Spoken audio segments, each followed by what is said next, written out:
తెలంగాణ సర్కార్ ఏలుబడిలున్నప్పుడు ఎట్లుండే ఏం కథ అసలు తొవ్వ పక్క పొంటి చెత్తగా అనిపించేదే కాదు.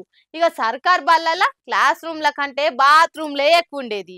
ఇక ఎంత వానకాలం అయినా సరే డ్రైనేజీలు అయితే రోడ్ల మీద పారేటియే కాదు. అంత సీన్ లేదంటారా? ఏమో మరి.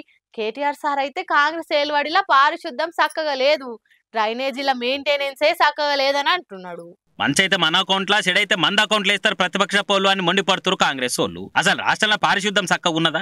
ఏడ చూడు మురికే చెత్త కుప్పలే దర్శనం ఇస్తున్నాయి. డ్రైనేజీ మెయింటెనెన్స్ లేక తొవ్వంటి పోతుంటే ముక్కుదులాలు వలిపోతున్నాయి. ఇందిరమ్మ రాజ్యంలో పల్లెలు పట్టణాలు కంపు కొడుతున్నాయని సర్కార్ మీద దుమ్మెత్తిపోసింది కేటీఆర్ సారు. నిధులు లేక పెండింగ్ బిల్లులు రాక పంచాయతీల పారిశుద్ధ్యం పడికేసింది. ప్రజాపాలన అంటే పంచాయతీలకు పైసలు లేకుండా ప్రజల ప్రాణాలతో చెలగాటమాడుడా? కేంద్రం కేలొచ్చిన నిధులను పక్కదారి పట్టించులా చెప్పుర్రి అని సర్కార్ నిలదీయబట్టిండు. దేశానికి పట్టుకోమలనే పల్లెల మీద ఎందుకింత నిర్లక్ష్యం అని ప్రశ్నించిండు. సార్ అడుగుతున్న ప్రశ్నలు మంచినే ఉన్నాయి గానీ కార్ పార్టీ పాలనలో కూడా అసలు పంచాయతీలకు అధికారమే లేకుండా పోయింది కదా. చెక్ పవర్లు కూడా తీసేసిరు కదా. చిన్న డ్రైనేజీలు అప్పుడు ఎట్లున్నాయో ఇప్పుడు గట్లడే ఉన్నాయి. కొత్తగా మారింది ఏం లేదు. బీఆర్ఎస్ ఏలుబడిలు ఉన్నప్పుడు చేసిన పనులకు ఇంకా బిల్లులు రానాలు ఎంతో మంది ఉన్నారు. స్థానిక ప్రజా పరిపాలన వ్యవస్థలను ఏం ఫాయిదా లేకుండా చేసింది ఎవరు? ఇప్పుడు ఇంకా మమ్మల్ని అంటూ రాని ఉల్టా ప్రతిపక్షం మీద గరమైతురు అధికార పార్టీ వాళ్ళు. మమ్మల్ని అనే అర్హత మీకు లేదని కౌంటర్ ఇస్తున్నారు. మరి చూడాలి పంచాయతీ రేపు ఏం దాకా పోతుంది. ఇక ముఖ్యమంత్రి రేవంత్ సారు పెట్టుబడుల వేట కోసం అమెరికా దక్షిణ కొరియాకు పోయిండు కదా. వారం 10 రోజులు తిన్న కూడు పెయిన పట్టకుండా తిరిగిండు. తెలంగాణలో పెట్టుబడులు పెడితే ఎట్లా లాభం ఉంటది, ఎంత మంచిగా సౌలతులున్నాయో అన్ని చెప్పి కంపెనీలతోని ఒప్పందాలు చేసుకొచ్చిండు.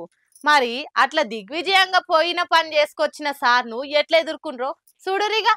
ఒలింపిక్స్ లో మెడల్స్ కొట్టుకొచ్చిన వాళ్ళని ఎట్లా ఎదుర్కొంటారో గంపెడు పెట్టుబడులను పట్టుకొచ్చిన సీఎం సార్ ను కూడా గట్లనే ఎదుర్కొన్నారు కాంగ్రెస్ పార్టీ క్యాడరోళ్ళు సీఎం సార్ అభిమానులు. పొద్దుగాలనే విమానాల డిపో కాడ కావాలి కాసిర్రు. సార్ విమానం దిగి బయటకు రాగానే పటాకులు కాల్చుకుంటా బ్యాండ్ సప్పులకు ఎగురుకుంటా సార్ ను జోరుగా ఎదుర్కొన్నారు. ఇక సార్ కు శాల్వాలు ఇచ్చి షేకాన్లు ఇచ్చేందుకు పోటీ పడ్డారు మస్తు మంది. ఇక సార్ కూడా జెట్ లాగ్ ఉన్నదాన్ని కారులోనే కూసోకుంటా అభిమానులను చిన్న ముచ్చొద్దని కారు మీద బయట ఊగులాడబడి అందరిచ్చిన బొకేలు శాల్వాలు దండలు తీసుకుని నాలని ఖుషి చేసిండు. ఇక పోయిన పని కూడా మంచిగా అయింది. పెట్టుబడులు కూడా బాగానే వచ్చినాయి. తెలంగాణలో కంపెనీలు పెడితే ఫ్యూచర్ మస్తు మంచిగా ఉంటుందని ఒప్పించి కంపెనీలు పట్టుకొచ్చినాము. చాలా మంది కొలువులు కూడా దొరకబోతున్నాయని సీఎం సారు మంత్రులు కూడా సంబరపడ్డారు.